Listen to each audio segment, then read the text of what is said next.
Recently বিএসএফের তরফ থেকে একটা ডিসিশন নেওয়া হয়েছে, যেখানে বলা হয়েছে ইন্ডিয়া আর বাংলাদেশ বর্ডারে অনেক পরিমাণে নতুন সরীসৃপ প্রাণী ছাড়া হবে। আর সেটা নিয়ে তৈরি হয়েছে কন্ট্রোভার্সি। মেইনলি ইন্ডিয়া বাংলাদেশের মধ্যে সুন্দরবন এলাকায় এমন বেশ খানিকটা বর্ডার আছে যেখানে কোনো কাঁটাতার দেওয়া সম্ভব না, বা দেওয়া হলেও তার অস্তিত্ব টিকে থাকবে না, যার ফলে প্রচুর পরিমাণে বাংলাদেশিরা অবৈধভাবে ভারতের মধ্যে ঢুকে যাচ্ছে। আর এই অবৈধ অনুপ্রবেশ আটকানোর জন্যই বিএসএফ থেকে এই ব্যবস্থা নেওয়া হয়েছে। কিন্তু এই আইডিয়া কি আদেও কার্যকর? আজকের ভিডিওতে সেটা নিয়ে আলোচনা করব। কিন্তু তার আগে চ্যানেলে নতুন হলে চ্যানেলটি সাবস্ক্রাইব করুন আর ভিডিওটি একদম এন্ড অবধি দেখুন। প্রথম যে সমস্যার কথা উঠে আসে এই প্ল্যান এক্সিকিউট করার ক্ষেত্রে, সেটা হলো সুন্দরবনের নিজস্ব একটা ইকোসিস্টেম আছে। সুন্দরবনে অলরেডি প্রচুর পরিমাণে কুমির রয়েছে, সেরকম কোবরা এবং চন্দ্রবোরা, আরও নানা ধরনের সাপ রয়েছে, নানা প্রজাতির প্রাণী রয়েছে।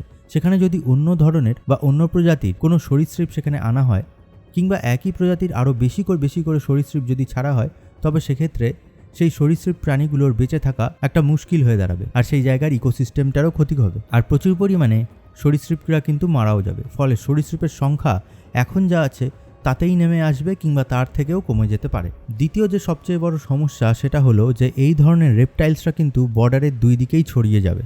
তাতে সমস্যায় পড়বে একমাত্র লোকাল মানুষজন আর সুন্দরবনের অধিবাসীরা।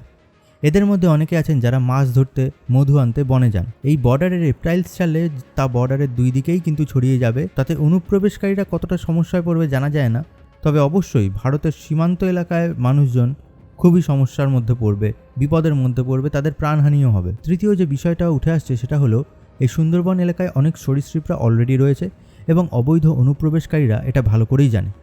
আর তা সত্ত্বেও তারা লাইফ রিস্ক নিয়ে বর্ডার ক্রস করে।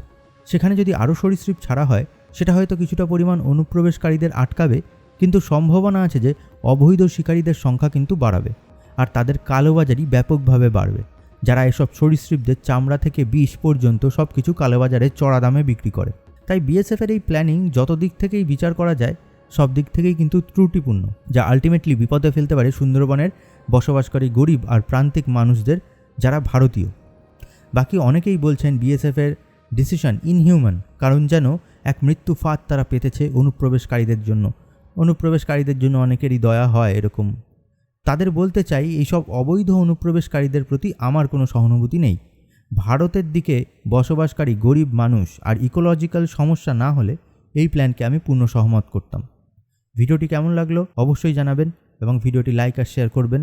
ধন্যবাদ।